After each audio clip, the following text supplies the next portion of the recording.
The Secrets of Doctor Who is brought to you by the Star Quest Production Network and is made possible by our many generous patrons. If you'd like to support the podcast, please visit sqpn.com/give.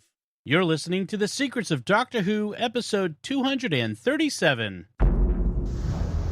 One day, I shall come back. That's it. I've been renewed. Is when a Time Lord's body wears out, he regenerates. I'm a Time Lord. I'm not a human being. I walk in eternity. Braveheart, Tegan. Change, my dear, and it seems not a moment too soon. Unlimited rice pudding. Position healers. Wearing a bit thin. Fantastic. Allons-y! I am Scottish. I can complain about things. Ta-da! Ooh.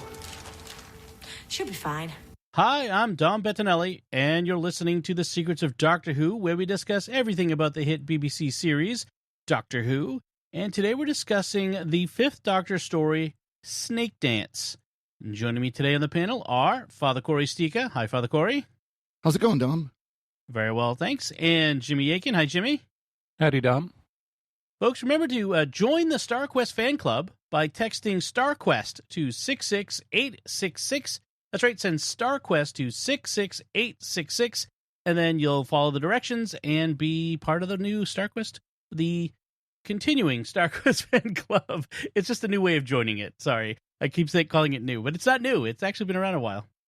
All right, let's talk about this Doctor Who story, Snakedance. Jimmy, could you give us a quick recap of this?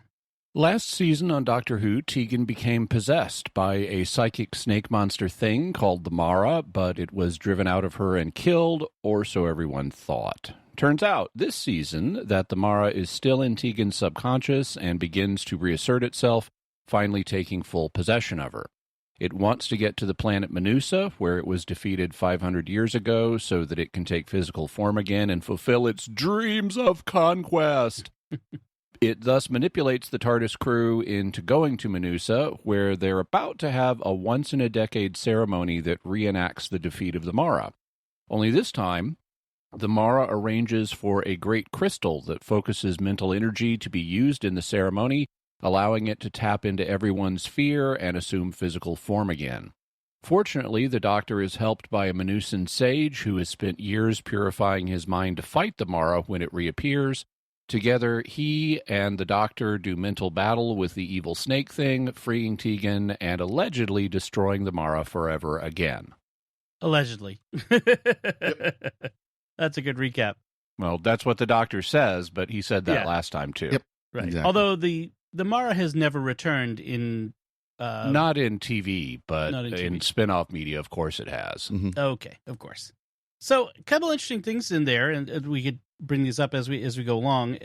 First, this is the first story of the Fifth Doctor's second season. So I just thought that was interesting to point out there. And his last season. Yes. Also, the producer, John Nathan Turner, promised that every story this season would have something from Doctor Who's past. And so we get returning classic villains and monsters. And for those who are really pining for the days of yore 11 months previously, we get the Mara. Yeah. And the reason he promised that is because it's the 20th anniversary season. It's the 20th season of Doctor Who. And so that's why he made that promise. But yes. We're coming up to the 5 Doctor special here pretty quick. Speaking of flashback to past. Oh, yeah. That's right. So one of the things that kind of jumps out at me in this story is first that every 10 years they have this festival. And that brings to mind the Oberammergau festival that they have in Germany. Passion Play. The Passion Play that they do in Germany every 10 years, which is such a huge production. They can only do it every 10 years. And I thought that was an interesting. I wonder if that was something similar or in their mind when they came up with this idea. Do you know if there used to be other types of every decade sorts of festivals or plays like that? Well, in the classical world, there were games that were done like quinquennially every 5 years or quadrennially every 4 years, and those had a religious component, and they were, festivals as well. So I'm familiar with those. I kind of doubt I mean, it's possible that they could be thinking of Oberammergau here, but I kind of doubt it because the dominant themes here are Buddhist rather than Christian. Right. That's I true. mean, that's the religion that is principally in the author's mind, and that's why they give a bunch of the names they do that, like Manusa and Tanha and other names that are in this story are taken from Buddhist literature. Although I did read that the whole snake handling stuff was supposed to be a reference to the Christian sects. Right, that's true. So the title Snakedance, it refers to a practice on Manusa where you do the snake dance, and it like purifies your mind for future combat with the Mara. It's not really a dance. It's really sitting and meditating and experiencing the flow of the world, apparently. But allegedly, it is reported that the people were partly inspired by snake handlers here in America. Snake handlers are a small group in the Protestant community that take the ending of Mark's gospel in an interesting sense, because one of the things that it says in the longer ending of Mark's gospel is that Jesus' disciples will take up deadly snakes and they won't hurt them. And this is in all likelihood based on an incident that we see in the book of Acts, where Paul arrives on the island of Malta, and they build a fire because it's cold and rainy, and a snake comes out of the wood they've piled up for the fire because it doesn't want to be burnt, and it bites Paul, and he survives, and people are impressed by that. And so that's likely the basis, this accidental thing that happened with Paul, and God protected him. But the snake handlers have taken this as in an imperative sense of it is proper Christian religious practice to deliberately endanger yourself by picking up poisonous snakes and handling them in a religious ceremony. And so there are very small communities that do this. And, it is a dangerous practice. Yes. Yep.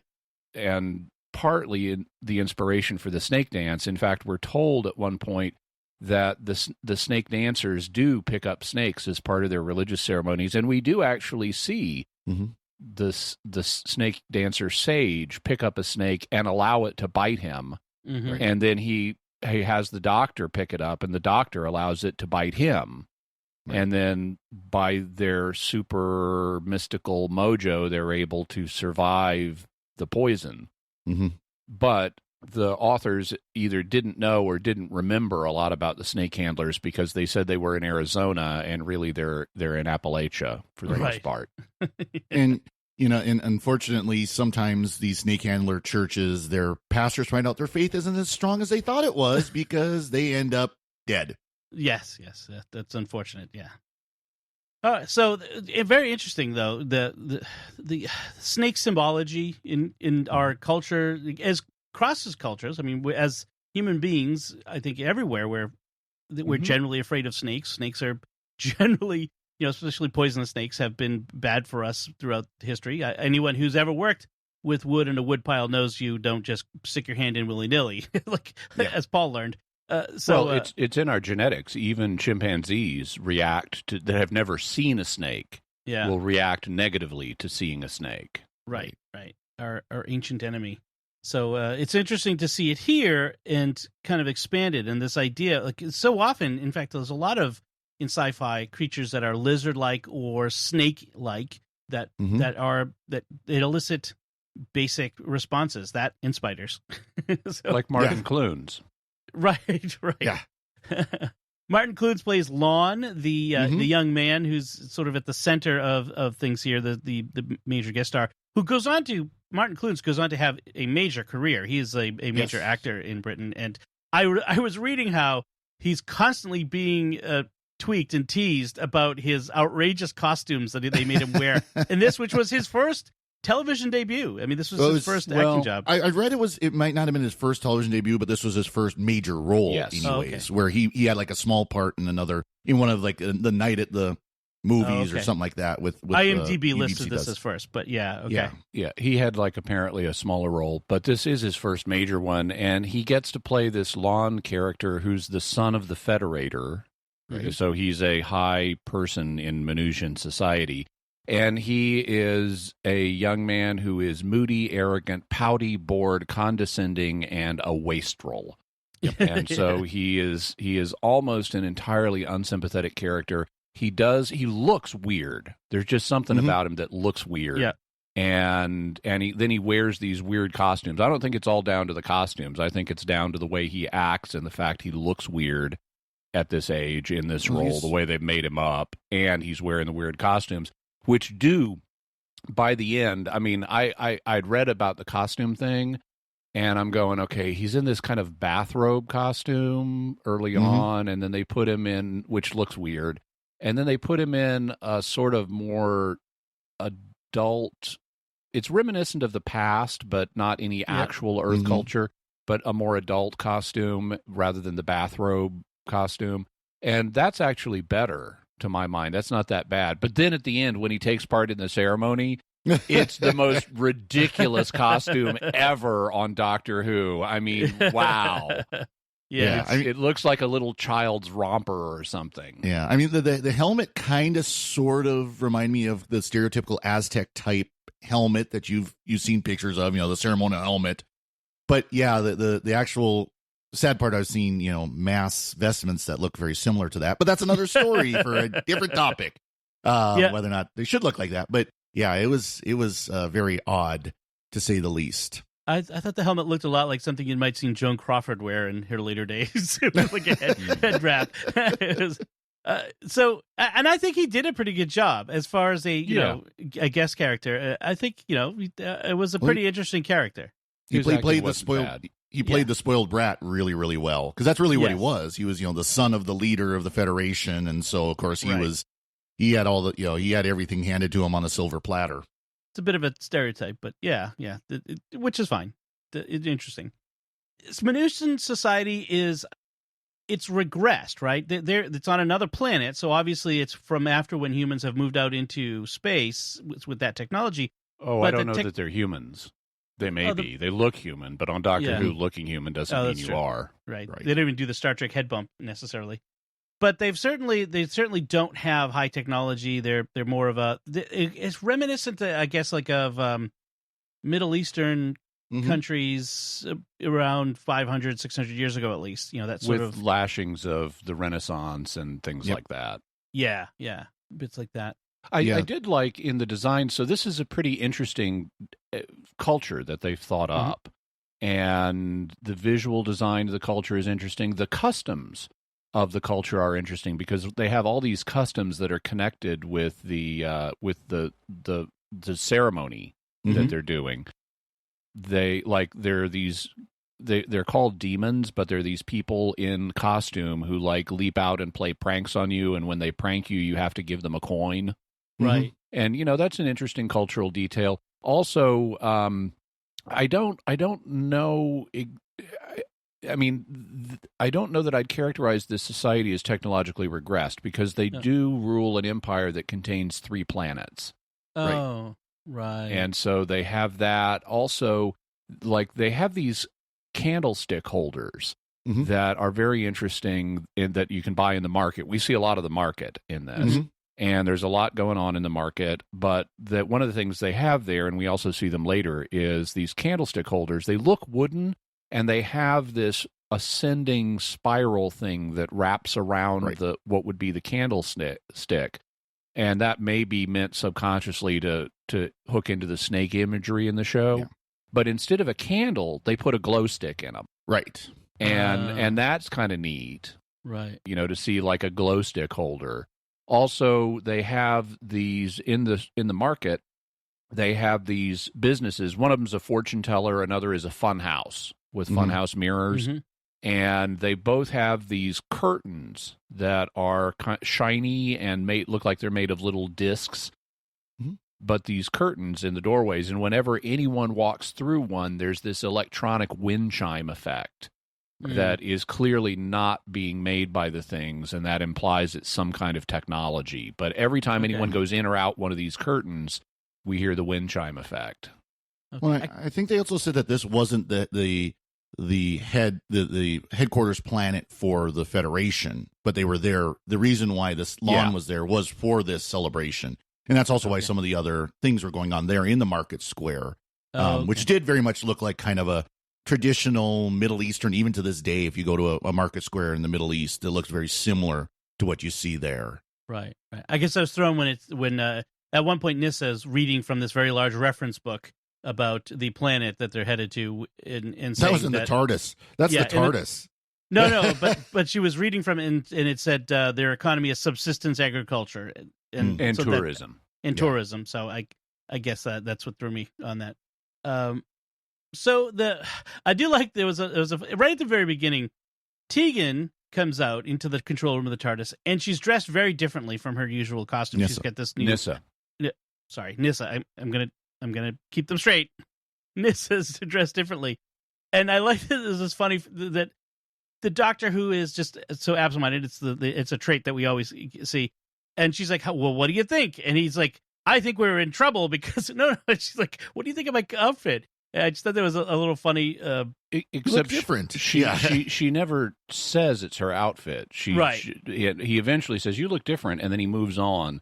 Yeah. And there's this weird dynamic happening between the Doctor and Nyssa in this episode where the Doctor is, for once, he's obsessed with something awful is happening here, and I've got to find out what it is. And so he's not playing the usual, oh, there's nothing to this, we don't have anything to worry about. He's very much the opposite. Right. From basically no evidence, he's obsessed with something is desperately wrong here. Right. And when Tegan starts to get involved, he's instantly convinced that the Mara is back, even though he doesn't really have evidence for that, not that we've seen.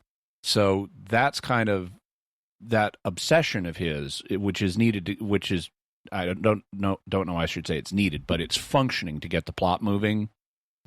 Isn't really justified on screen, and so it feels like it's wrong for him to be this obsessed. And he is then in this weird mode with Nyssa where they are just snippy with each other.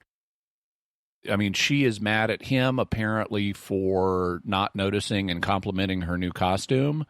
And she continues through much of this to be snippy with him. There's even a moment near the end where they are going to confront the Mara. It's right before the final confrontation with the Mara, and they're going through these kind of, I guess, ruins from 500 years ago, and the Doctor says, "This way," and then he picks up Nyssa and puts her on one side of a thing that she would have had to step over, and he's being nice, but she then turns, sort of nice, but then she turns on him and says, "Thank you, that wasn't necessary." And it's so obvious she's being snippy that even the guy who's with him, the Manusan guy, looks at the Doctor, and they share this moment of like, wow, she was mad. Burn. Yeah. And so I don't know why Nyssa is so snippy in this episode. Now, what I know behind the scenes is this is her anti-penultimate story. She has one more story, and then we have her exit story. And so I don't know, were they trying to build up her leaving? But my memory is that I don't recall her being this snippy with the Doctor in the next story or in the one where she leaves. Yeah. So yeah. I don't know why they have this mutually snippyism dynamic in this episode, but I didn't like it. I did like, on the other hand, where they're actually cooperating. There's a moment where the Doctor is in prison. He's in a jail cell, and he's got Nyssa there in hiding outside the jail cell, and a Manusan comes in, and and the Doctor is talking to the Manusan about where the key to the cell is. And that gives Nyssa enough that on her own initiative, without the Doctor doing anything more than inflecting his voice in a certain way, Nyssa knows she's supposed to get the key and bring it back. And I like that unspoken cooperation between the two of them. Right. Mentioned, why is the doctor immediately on guard? And one of the things I noticed was, right from the very first scene, he's aware that the TARDIS is landing somewhere it shouldn't, which is not uncommon. And well, it's landing at the coordinates that they put in. Right. Right. And then, but it wasn't the coordinates they wanted. Right. And he puts him on alert because Tegan is the one who gave him the coordinates. And so why would she have given him these particular coordinates? And he knows that there's some connection to I think he implies that there's some connection to the Mara and the Sumaran Empire. He recognizes the name.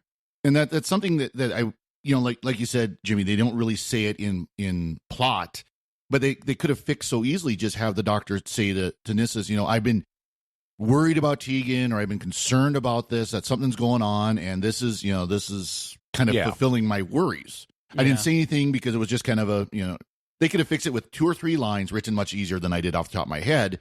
And it would have fixed that entire plot hole that the doctor just said, I was kind of worried that something actually was still going on. And that led to that. But it was interesting, though, because it did say that the doctor was teaching both of them how to read the star charts to then give him the coordinates to punch into the TARDIS, which is something we see every once in a while in Classic Who, is the doctor teaching the companions how to fly the TARDIS or have some aspect of using the TARDIS equipment. It kind of makes sense, It's always good to have a co-pilot, a backup. For emergencies.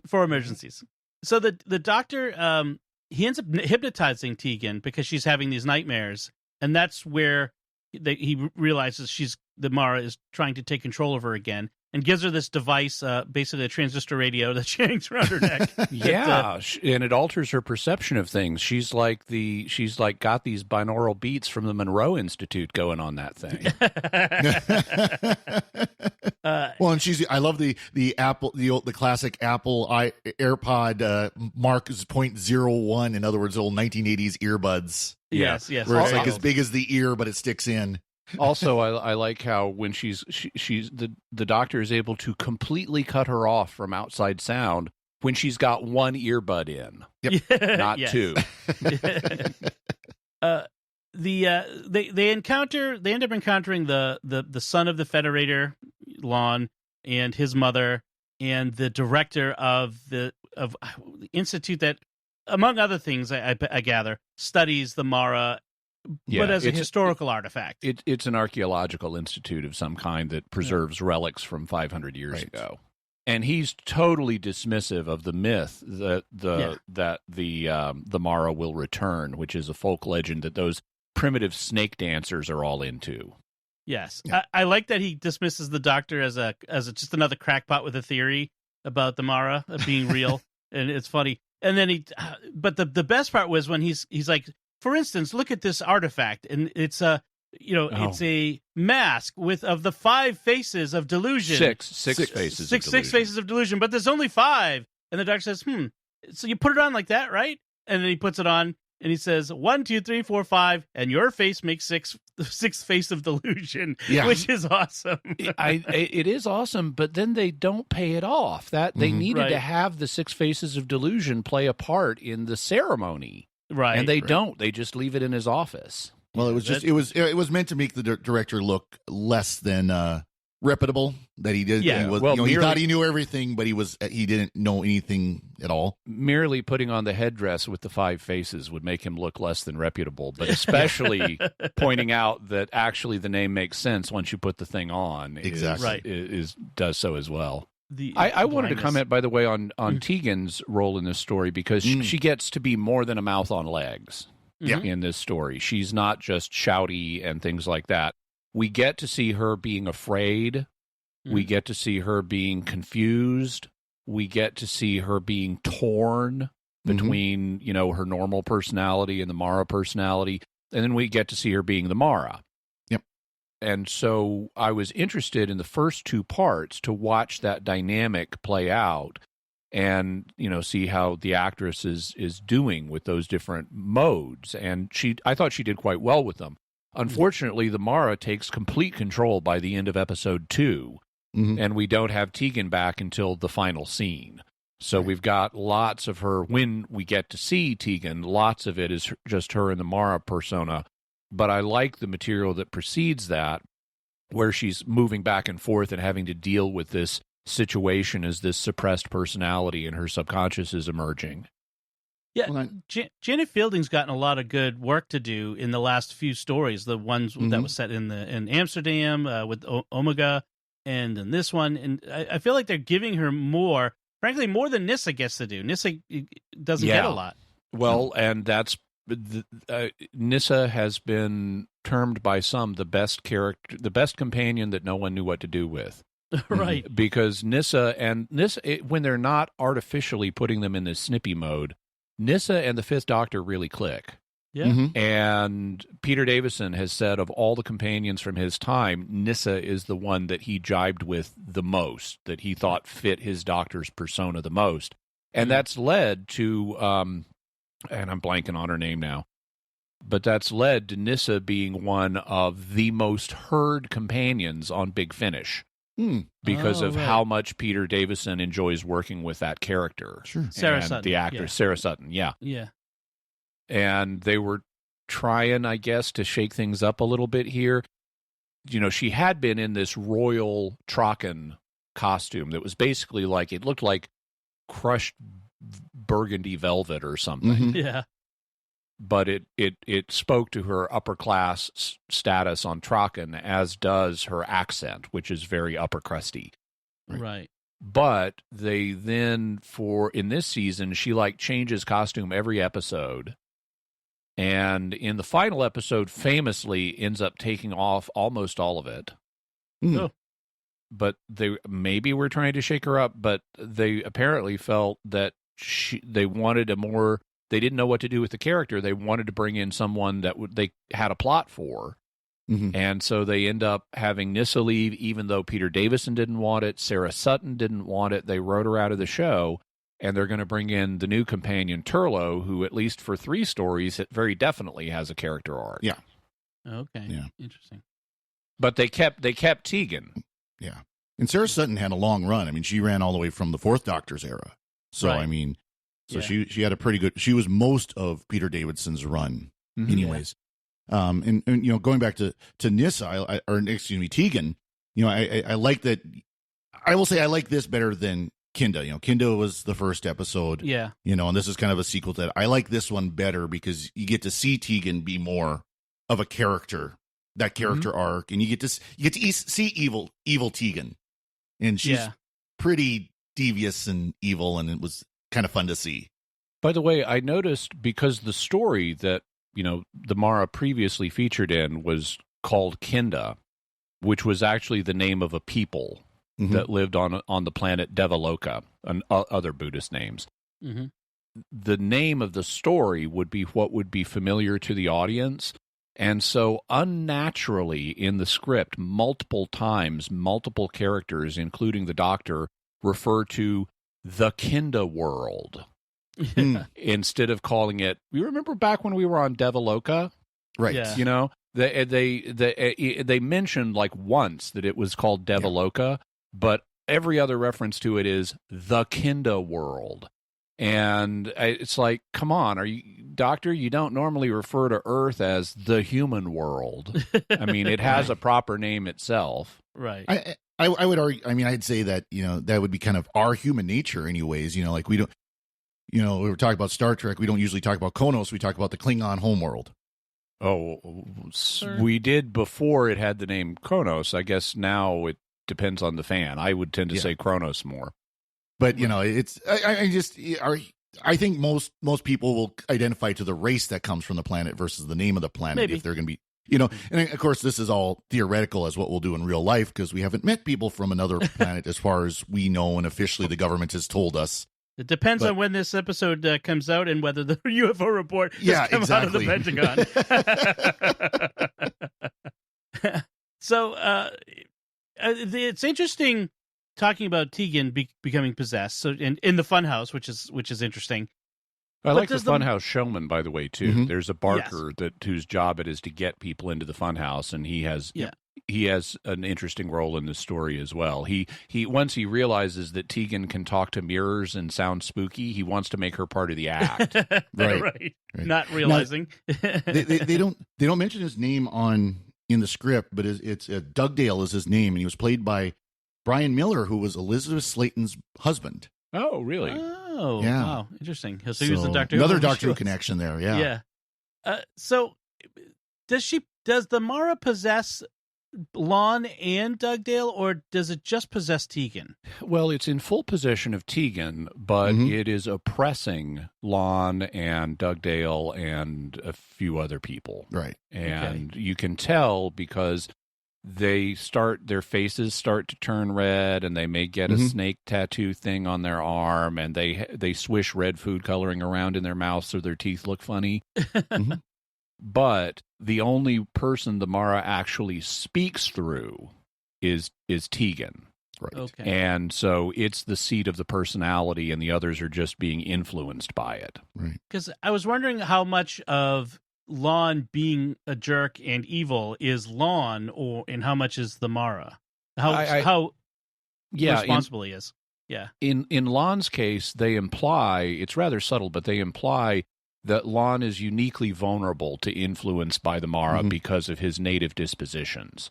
Okay. And that's why he's a more suitable subject, for example, than Dugdale is.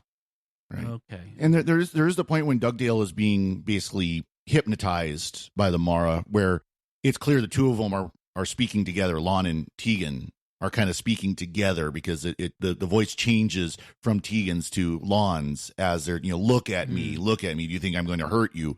That, and so there is that it is influencing Lon, like you said, but Tegan is the center of control. And Dugdale, I didn't really get the sense that they played it up as in he was being controlled by the Mara so much as he was hypnotized by him. Right. Which, you can still call it control, but a lesser kind of control. But yeah. More like he was more like a robot at that point than that scene where Tegan really asserts control over Lon, and then they extend that influence to Dugdale, really reminded me of the soap opera Dark Shadows. I don't know if many people remember it. I mean, in Dark Shadows fandom, they obviously do. But Dark Shadows was a soap opera that aired in America in the years around 1970. I remember coming home from nursery school and watching it, and I liked it because it, unlike other soap operas of the time, it was a gothic soap opera, and it featured supernatural horror elements. So after a certain point in its run, the main character was a vampire named Barnabas Collins. And they had werewolves and artificial men and ghosts and Cthulhuoid monsters called leviathans, and it was a like afternoon horror show and a soap opera. And they also had parallel worlds. A bunch of it occurs in what they called parallel time, even though this was for like women watching, their soaps, and they weren't heavy into the science. It being 1970, you couldn't expect people to just know what a parallel world was. Yeah. But there was a particular sequence, a story sequence in it that involved ghosts. It was about something called Rose Cottage, and the ghosts would appear and they would never speak, but you would get a sense of what the ghosts were communicating by the reactions people had to them. And in that, both that and the Leviathan storyline, the Cthulhuoid one, people would suddenly fall under the influence of the villain, of the monster. And it would be in this subtle way. It wouldn't be like no, get out of my head, and then all of a sudden the person is on the other side. Right. There wouldn't be that dramatic crisis moment. It would be much more subtle. You would have the influence begin to be exerted, and then all of a sudden, without any dramatic moment, you suddenly realize, oh, they're on the other side now.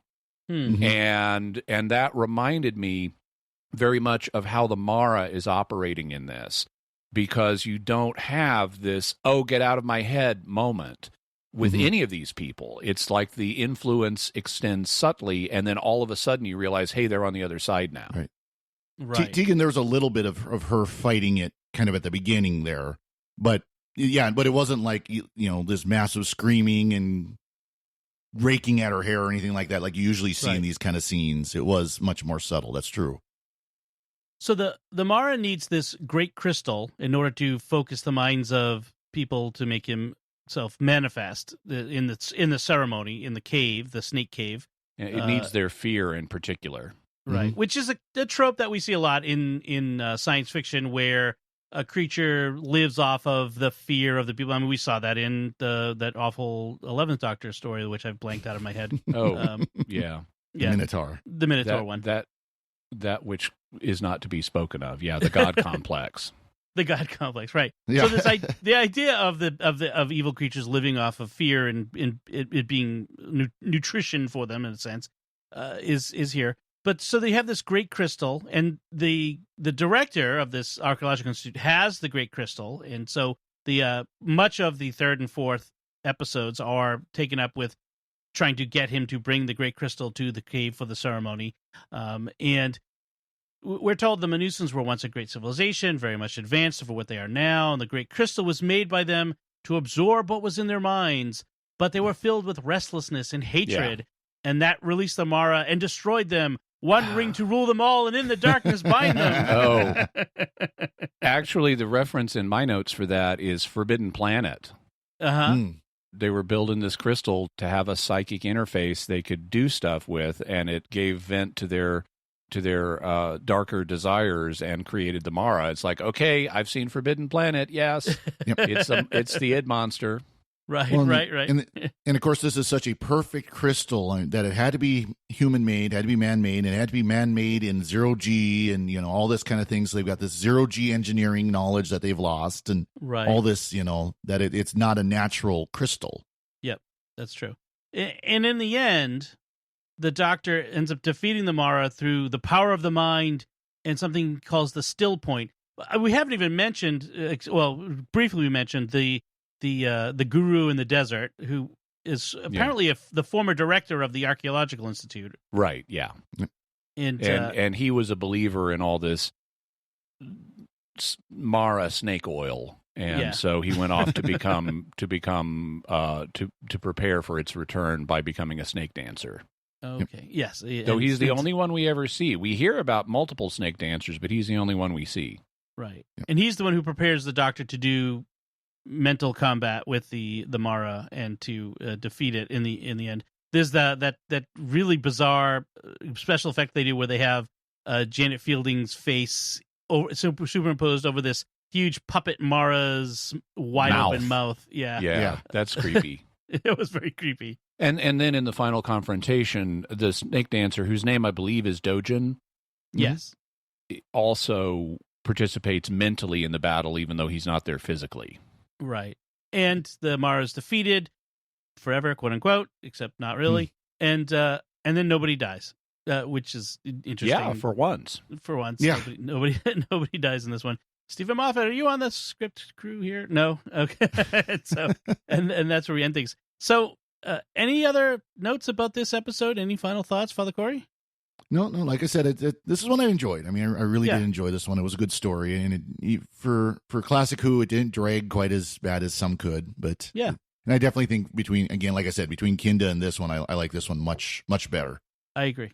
I like this one more because Kinda was just really trippy. It was just really. Yeah. This one was a little less trippy, and I kind of enjoyed that. Jimmy? I liked this one, but I also liked Kinda. I liked some of the parody of British colonialism in Kinda, where you had the colonial figures becoming progressively more and more whacked out, and over the top in their satire. Some of those were really good. Yeah. In this one, I liked the cave system that is obviously built in a sound studio because of all of the absolutely flat concrete floors in the cave. Yes. And I liked the fact that during the final ceremony where the Mara is trying to retake physical form, we hear all this roaring, and it's the same sound effects that were used on Land of the Lost. Yay! Yeah. Slee stacks are coming! Well, no, it's like the Grumpy the Tyrannosaur roaring. Yeah. Awesome. All right. I think that should do it for this discussion. So from my point of view, folks, I recommend Snakedance. I think it's one you should check out if you haven't watched it yet. So we'd like to take a moment to thank our patrons who make it possible for us to create the Secrets of Doctor Who, including Kathleen B., Brian D., Jack W., Dorothy M., and Lenny B. Their generous donations at sqpn.com/give make it possible for us to continue the Secrets of Doctor Who and all the shows at StarQuest. You can join them by visiting sqpn.com/give. We'd also like to thank Victor Lambs, who edits the show for us every week. So that's it from us. What did you think of Snakedance? You can let us know by commenting on the show at sqpn.com or the Secrets of Doctor Who Facebook page, or send an email to drwho@sqpn.com. And speaking of Grumpy the T-Rex, we'll be back next time when we'll be discussing the 11th Doctor story. That's right, dinosaurs on a spaceship. The episode that exists for one line and is in the title. That's right. Snakes on a plane, dinosaurs on a spaceship. Until then, Jimmy Aiken, thank you for joining me and sharing the Secrets of Doctor Who. Thank you, Dom. And Father Cory Stiga, thank you as well. Thanks, Dom. And once again, I'm Dom Bettinelli. Thank you for listening to the Secrets of Doctor Who on StarQuest. And remember, will you gaze upon the unspeakable? Dare you come face to face with the finally unfaceable? Children, half price. Right. This is going to be fun.